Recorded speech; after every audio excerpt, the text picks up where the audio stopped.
नमस्कार, आप देख रहे हैं एसपीएन 9 न्यूज़ और मैं हूं आपके साथ मनीष कुमार सैनी। लोकसभा चुनाव के छठे चरण का बिगुल बज चुका है और आज यानी 25 मई को देश के 8 राज्यों एवं केंद्र शासित प्रदेशों की 58 लोकसभा सीटों पर मतदान होगा।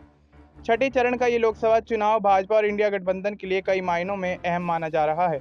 एक तरफ बीजेपी केंद्र में लगातार तीसरी बार सरकार बनाने के मिशन को पूरा करना चाहेगी, वहीं भाजपा के विजय रथ पर ब्रेक लगाने के लिए विपक्ष का इंडिया गठबंधन मिलकर इस बार चुनाव लड़ रहा है।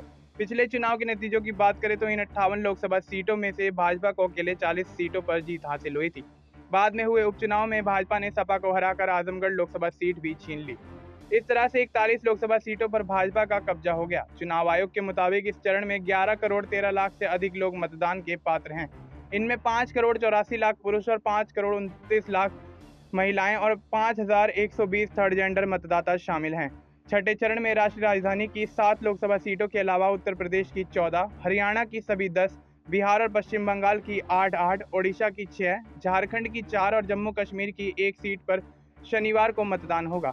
इसके अलावा ओडिशा की 42 विधानसभा सीट पर भी मतदान होगा। छठे चरण के प्रमुख उम्मीदवारों में संबलपुर ओडिशा से केंद्रीय मंत्री धर्मेंद्र प्रधान, उत्तर पूर्वी दिल्ली से मनोज तिवारी व कन्हैया कुमार, सुल्तानपुर से मेनका गांधी, अनंतनाग राजौरी से महबूबा मुफ्ती, तमलुक से अभिजीत गंगोपाध्याय, करनाल से पूर्व मुख्यमंत्री मनोहर लाल खट्टर, कुरुक्षेत्र से नवीन जिंदल और गुरुग्राम सीट से राव इंद्रजीत सिंह शामिल हैं। राष्ट्रीय राजधानी की 7 लोकसभा सीटों पर भाजपा और इंडिया गठबंधन के बीच सीधा मुकाबला है। चुनाव से पहले ही इंडिया गठबंधन के घटकों के बीच सीट को लेकर बनी सहमति के तहत आम आदमी पार्टी 4 और कांग्रेस 3 सीट पर चुनाव लड़ रही है। यह पहला लोकसभा चुनाव है जब आप और कांग्रेस मिलकर चुनाव लड़ रहे हैं और केंद्र में सत्तारूढ़ भाजपा को चुनौती दे रहे हैं। आप ने पूर्वी दिल्ली सीट से कुलदीप कुमार मोनू को, पश्चिमी दिल्ली से महाबल मिश्रा को, नई दिल्ली से सोमनाथ भारती और दक्षिणी दिल्ली से सहीराम पहलवान को मैदान में उतारा।